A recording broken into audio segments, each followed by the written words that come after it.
Bu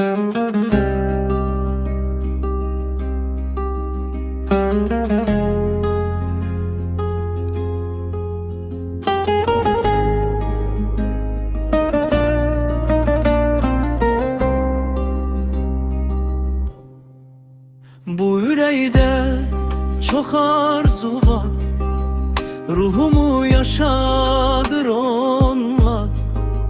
Xırda böyük hoş arzular, qismət ola çatıp gedəm. Ne güzeldir o gözlerin, oxşardır denizlerin. Bakıp sənə derin derin xəyallara dalıp gedəm.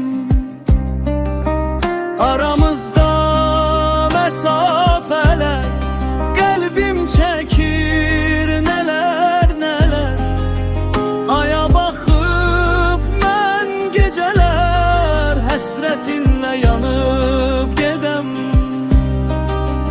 Günlər keçir ömür yarı, gəlsən də incitmə barı. Fərhad kimi bu dağları istəyirəm yarıb gedəm. Yaradana səslənirəm, onsuz həyat istəmirəm.